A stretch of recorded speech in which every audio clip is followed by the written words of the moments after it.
Le soleil de midi brûlait le marché d'Anambra. Les femmes criaient les prix du gari et des tomates, les enfants couraient entre les étals. Au milieu de cette agitation, Chinonso s'asseyait avec son panier à moitié vide. Les regards qu'on lui lançait étaient durs, chargés de mépris. On chuchotait qu'elle portait malheur depuis la mort mystérieuse de son mari.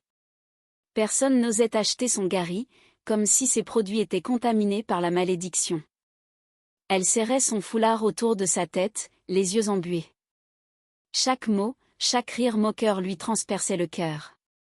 Quand elle tendait la main pour vendre, les clients détournaient le regard.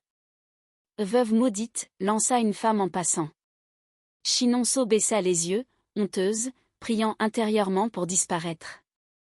Soudain, une voix ferme retentit, coupant le brouhaha du marché, « Laissez-la tranquille ». Tous se retournèrent. Un jeune homme en chemise grise, couvert de traces d'huile de moteur, avançait. Son regard flamboyait de colère. C'était Ayodele, le mécanicien du village. Qui est ce jeune homme qui ose défier la foule? Le marché d'Anambra semblait figé un instant. Le soleil tapait fort sur les toits de tôle rouillée des étals, et l'air était lourd d'odeur de poissons séchés et de piments frais. Chinonso, assise sur son tabouret bas, sentait son cœur battre la chamade. Elle n'osait pas lever les yeux vers cet inconnu qui venait de crier pour elle. Autour d'elle, les vendeuses avaient arrêté de crier leur prix. Les hommes qui transportaient des sacs de riz s'étaient immobilisés, les bras ballants. Même les enfants, qui couraient habituellement en riant, s'étaient cachés derrière les piles de manioc pour observer. Ayodele avança d'un pas assuré. Il mesurait bien une tête de plus que la plupart des hommes du marché. Sa chemise grise, tachée d'huile noire et de graisse, collait à son torse musclé à cause de la sueur.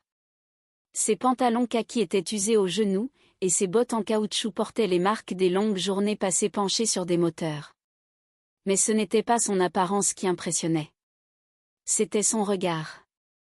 Deux yeux sombres, intenses, qui balayaient la foule comme un feu qui menace d'embraser tout sur son passage. Il s'arrêta juste devant Chinonso, son corps large formant un mur entre elle et les murmures venimeux. Pourquoi ce garçon protège-t-il une femme maudite, siffla une vendeuse de poissons, une femme ronde aux bras forts, qui agitait son éventail en feuilles de palmier. Ses voisines hochèrent la tête, les lèvres pincées. Un vieil homme, assis sur un sac de cacahuètes, cracha par terre et marmonna, « Les jeunes d'aujourd'hui n'ont plus de respect pour les traditions. Il va attirer le malheur sur nous tous. » Ayodele ignora les voix. Il fouilla dans la poche de son pantalon et en sortit une poignée de billets froissés. Sans un mot de plus, il les tendit à Chinonso. « Combien pour tout ton gari ?» demanda-t-il d'une voix calme, mais ferme, comme s'il commandait à un moteur récalcitrant. Chinonso cligna des yeux, stupéfaite. Elle n'avait pas vendu une seule cuillère de gari depuis l'aube. Ses mains tremblaient en comptant les pièces qu'elle avait dans son tablier. « C'est 500 nera pour le tout, balbutia-t-elle, la voix à peine audible. Il posa les billets dans sa paume ouverte, sans marchander. Puis, il se pencha pour attraper le panier lourd, rempli de granules blancs et secs. « Je prends tout, dit-il simplement. » La foule retint son souffle. Acheter le gari d'une maudite? C'était comme inviter la mort chez soi. Mais Ayodele ne s'arrêta pas là. Il attrapa la vieille brouette rouillée de Chinonso, celle qu'elle traînait chaque jour depuis des kilomètres, et y chargea le panier avec soin. Il rangea même les quelques tomates fanées qu'elle avait posées à côté, comme si c'étaient des trésors. Chinonso se leva lentement, les jambes flageolantes. Elle n'avait pas l'habitude qu'un homme la touche, encore moins qu'il l'aide. Depuis la mort de son mari, 3 ans plus tôt, les gens la traitaient comme un fantôme. Les hommes détournaient les yeux, les femmes la montraient du doigt. Elle se rappelait encore la nuit fatidique, son mari, rentrant d'une dispute avec son frère aîné au sujet d'une terre familiale, s'était effondré sur le sol de leur hutte, le cœur arrêté net. Les guérisseurs avaient parlé de mauvais esprits, et le village avait décidé que c'était elle, la cause. Une veuve sans enfant, sans protection. « Merci, murmura-t-elle enfin, les larmes coulant sur ses joues noircies par la poussière. Ayodele leva une main pour l'arrêter. Personne n'a le droit de t'humilier comme ça, dit-il, sa voix basse mais claire, comme un écho dans le silence du marché. Ces mots frappèrent Chinonceau comme un rayon de soleil après une longue pluie. Pour la première fois depuis des mois, elle se sentit vue, pas comme une ombre, mais comme une personne. Elle essuya ses yeux avec le coin de son foulard bleu délavé et hocha la tête. « Mais pourquoi ? Vous ne me connaissez pas. » Il haussa les épaules, un sourire fugace éclairant son visage fatigué. « Parfois, il faut juste faire ce qui est juste. Allons-y avant que le soleil ne nous grille. » Il poussa la brouette, et Chinonceau marcha à ses côtés, ses pas légers pour la première fois de la journée. Les murmures reprirent de plus belle derrière eux. « Regardez-les. Il est ensorcelé !» cria une jeune fille en tressant des paniers. Un groupe d'hommes rit grassement, tapant sur leurs cuisses. Mais Ayodele ne se retourna pas. Il gardait les yeux fixés devant lui, sur le chemin poussiéreux qui menait hors du marché. Tandis qu'il s'éloignait, une silhouette se détacha d'un étal d'outils rouillés. C'était Monsieur Baloguin, le patron d'Ayodele. Un homme trapu, la quarantaine passée, avec une moustache épaisse et des yeux porcins. Il croisa les bras sur sa poitrine, son visage buriné par des années de soleil et de colère. Il avait tout vu, le cri, l'achat, l'aide. Ses lèvres se pincèrent en une ligne fine. « Ce garçon va me causer des ennuis, grogna-t-il pour lui-même. Il secoua la tête et cracha par terre, avant de retourner à son comptoir. Le geste d'Ayodele, si noble en apparence, allait lui coûter cher. Très cher. Le chemin vers la sortie du marché était bordé de palmiers tordus et de flaques d'eau boueuse laissées par la pluie de la veille. Chinonceau jetait des regards furtifs à son sauveur. Qui était cet Ayodele ? Un mécanicien, avait-on dit. Elle l'avait vu de loin, parfois, penché sur une moto en panne, ses mains agiles réparant ce que d'autres abandonnaient. Il vivait avec sa mère dans une petite maison au bord du village, sans femme ni enfant. Un homme simple, disait-on, qui travaillait dur pour envoyer de l'argent à un frère à Lagos. Mais aujourd'hui, il avait risqué sa réputation pour elle. Une étrangère. Une maudite.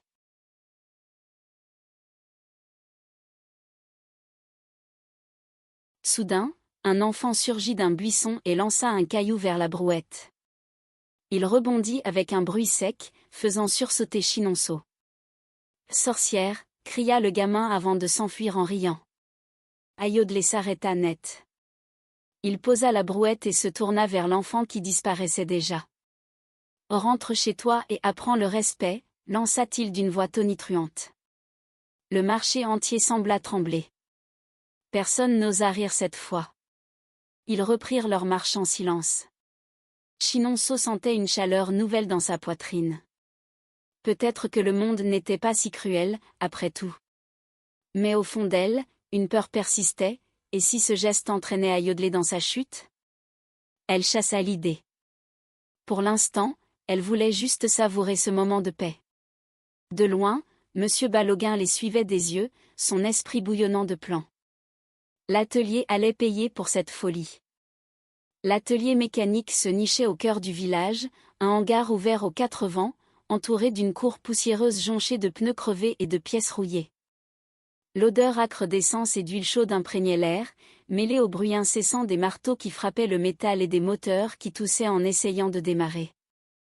Les ouvriers, torse nus sous le soleil implacable, s'affairaient autour de voitures déglinguées et de motos brinque-ballantes. C'était un chaos organisé, le pouls battant de la vie quotidienne dans ce coin reculé d'Anambra.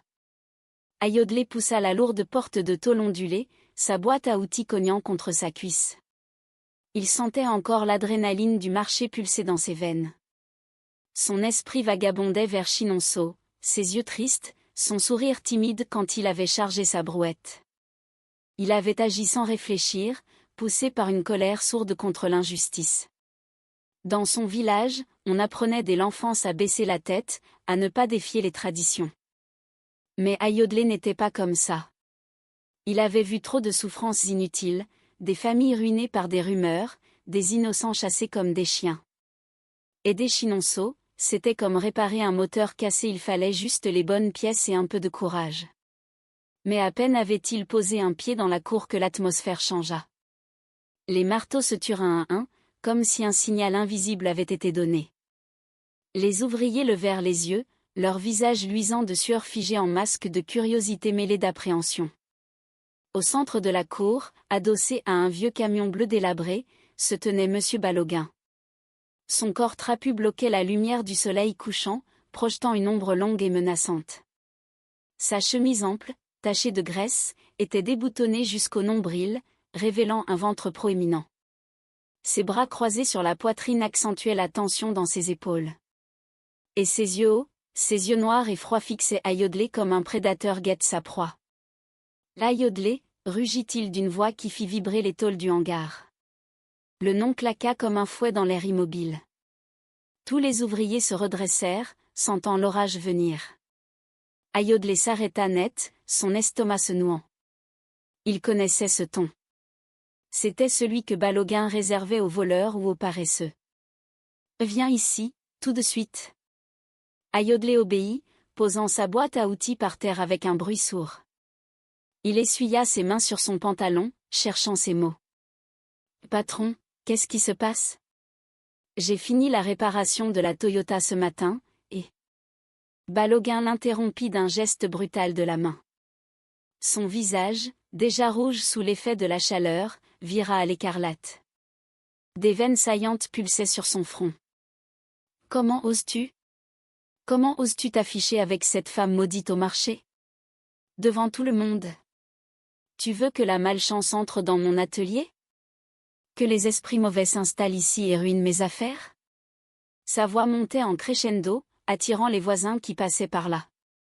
Une femme portant un seau d'eau sur la tête s'arrêta pour écouter, les yeux écarquillés. Ayodelé sentit la chaleur monter à ses joues. Il leva les mains en signe d'apaisement.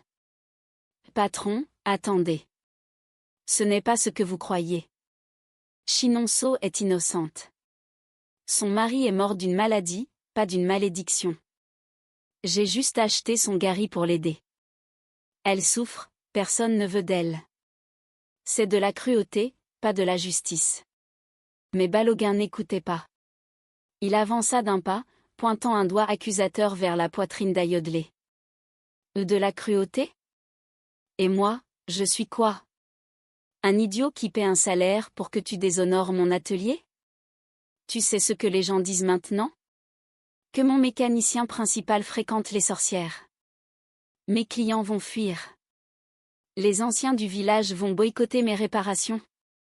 Tu as ruiné la réputation de tout le commerce. » Il se tourna vers les ouvriers, qui formaient un demi-cercle silencieux.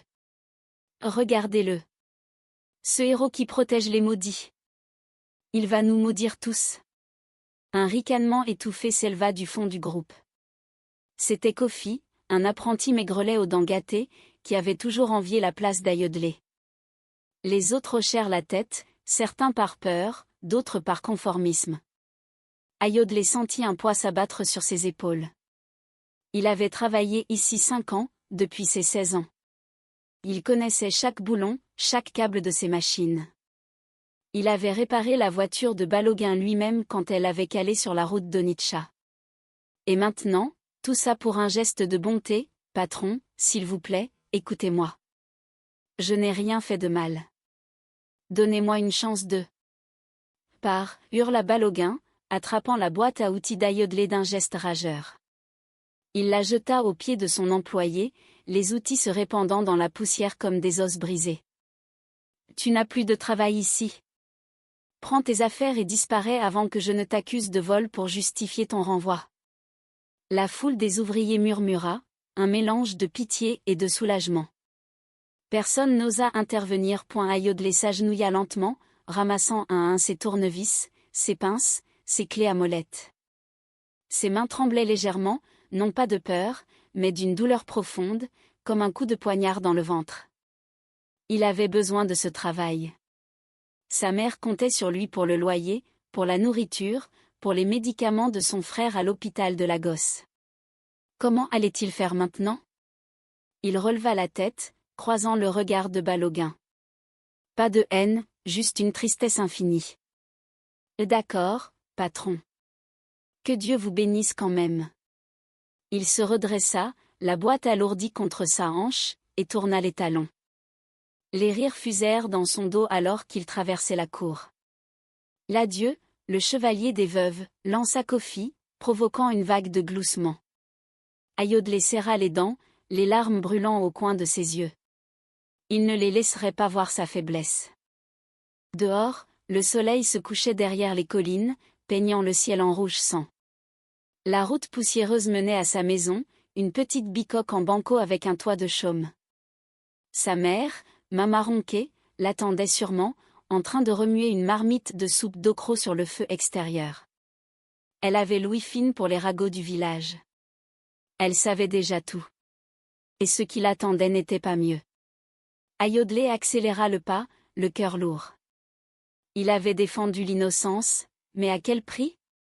Le village entier allait payer pour son choix, et lui le premier. Les ombres s'allongeaient sur le chemin, et un vent chaud se leva, portant les échos lointains des chants du soir. Ayodhya repensa à Chinonso. Était-ce le début d'une amitié, ou la fin de sa vie? Il secoua la tête. Pour l'instant, il devait affronter sa mère. Et prier pour que le destin soit clément. La nuit tombait doucement sur le village, enveloppant les huttes en banco d'une lueur orangée des lampes à huile. L'air était empli des odeurs de feu de bois et de ragoûts qui mijotaient. Les chiens aboyaient au loin, et les grillons chantaient leur symphonie nocturne. Devant la maison d'Ayodhya, une modeste construction aux murs craquelés par les saisons sèches, Mama Ronquet se tenait immobile comme une statue. Ses bras croisés sur sa poitrine maigre soulignaient sa silhouette voûtée par les ans. Son pagne indigo, usé mais propre, flottait légèrement dans la brise. Elle avait entendu les rumeurs avant même que le soleil ne se couche. Les commères du puits, en puisant l'eau, avaient jasé sur le fils de Ronquet qui danse avec la veuve maudite. Et maintenant, elle attendait, la bouche serrée en une ligne dure, les yeux plissés par la colère et l'inquiétude. Ayodhya apparut au bout du chemin, sa boîte à outils traînant dans la poussière. Sa silhouette, habituellement droite et assurée, semblait courbée sous le poids invisible de la journée. La lune naissante jetait des reflets argentés sur son visage fatigué, creusant les ombres sous ses yeux. Il vit sa mère de loin et soupira. Il connaissait ce regard, celui qui mélangeait l'amour d'une mère à la rigidité des traditions. Mama Ronquet avait élevé 3 enfants seuls après la mort de son mari, un pêcheur emporté par la rivière. Elle avait sacrifié tout pour Ayodhya, l'aîné, le plus prometteur. Et voilà qu'il jetait ça aux orties pour une inconnue. Ayodhya. Sa voix trancha l'air comme un couteau, faisant taire les grillons un instant. Elle ne bougea pas, mais son ton portait l'accusation comme un coup de fouet. Es-tu devenu fou? Tu jettes ton avenir pour une veuve maudite? Le marché entier en parle. Les voisins me regardent comme si j'avais élevé un démon. Ayodhya s'arrêta à quelques pas, posant sa boîte avec un bruit sourd. La cour de la maison était vide, mais il savait que les voisins écoutaient derrière leurs cloisons minces. Les bancs de bois alignés le long du mur étaient occupés par des ombres curieuses, l'oncle Lazi qui mâchait du cola, la veuve du bout qui tricotait dans le noir.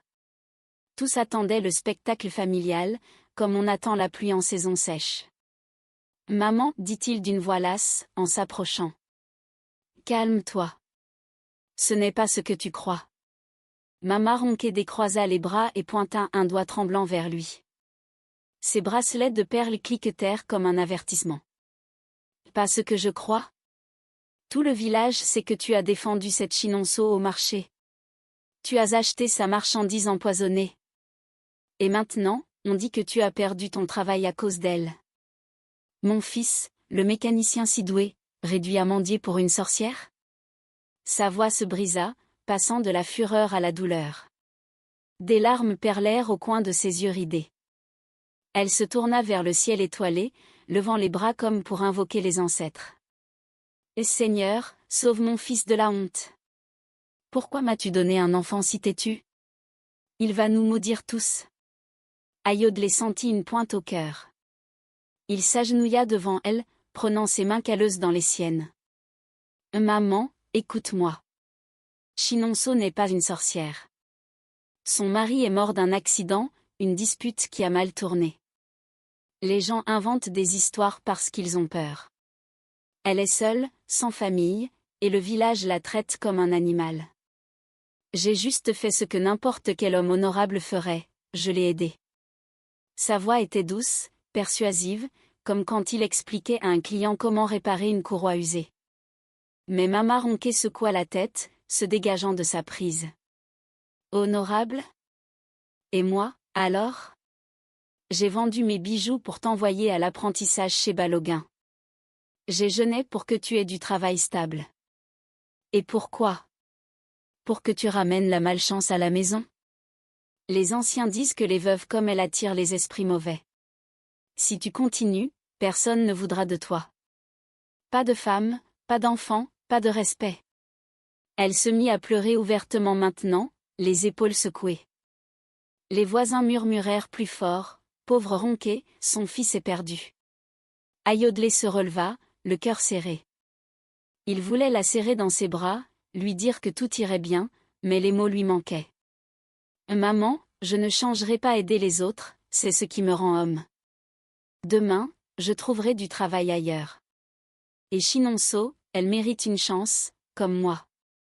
Il entra dans la maison, décidé à ne plus répondre. L'intérieur était sombre, éclairé seulement par une bougie vacillante sur la table en bois. L'odeur de soupe refroidie flottait, et le lit de Mama Ronquet, un matelas fin sur le sol, était défait. Mais alors qu'il refermait la porte derrière lui, une silhouette se dessina dans la lueur de la lune. Chinonso. Elle se tenait là, timide, un petit panier de rotin à la main. Dedans, des ignames fraîches et une bouteille d'huile de palme, un geste de gratitude pour son aide au marché. Son foulard était noué serré autour de sa tête, et ses yeux brillaient d'hésitation. Là Ayodelé, j'ai apporté ça pour toi. Merci pour aujourd'hui. Sans toi, Les murmures des voisins explosèrent comme un feu d'artifice. Regardez. Elle vient chez lui. La maudite entre dans la maison, cria l'oncle Lazie, se levant de son banc. Mama Ronquet surgit de l'ombre, les yeux écarquillés d'horreur. Qu'est-ce que c'est que ça? Sors d'ici, femme. Tu vas contaminer mon foyer. Chinonso recula, le panier tremblant dans ses mains. Ayodelé s'interposa, protégeant la visiteuse de sa mère furieuse. Attends, maman. C'est juste de la nourriture. Elle me remercie. Mais les voisins s'étaient rapprochés, formant un cercle serré. Une femme cracha par terre, c'est le début de la fin. Bientôt, les esprits viendront. Chinonso baissa la tête, les larmes coulant silencieusement. Elle posa le panier au sol et tourna les talons, s'enfuyant dans l'obscurité. Ayodelé la rappela, mais elle avait disparu. Mama Ronquet entra dans la maison en claquant la porte, laissant son fils seul avec les regards venimeux. La rumeur enflammait déjà le village comme une traînée de poudre. Demain, tout le monde saurait.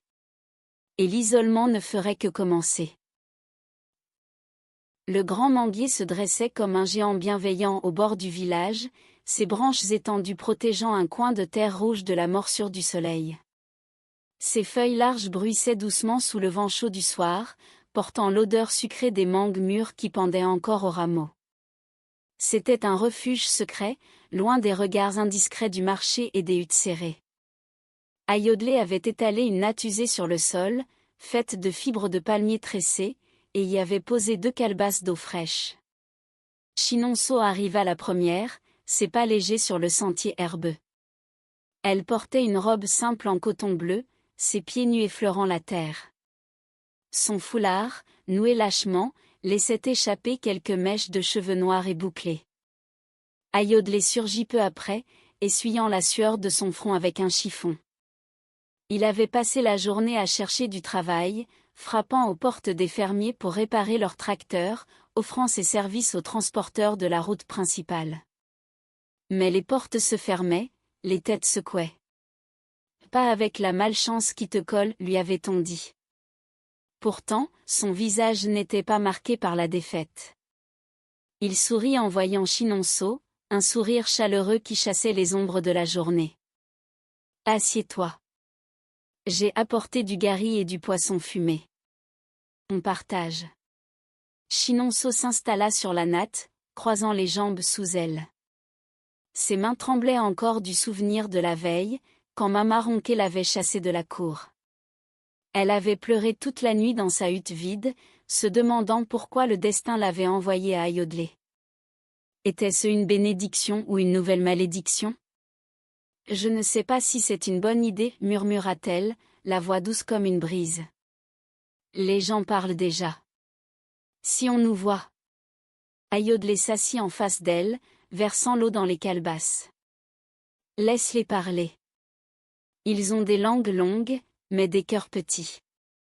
Moi, je préfère écouter la vérité. Il lui tendit une calebasse, et leurs doigts se frôlèrent un instant. Chinonso rougit, baissant les yeux. Personne ne l'avait touchée avec tant de douceur depuis son mari. Elle but une gorgée, l'eau fraîche apaisant sa gorge sèche.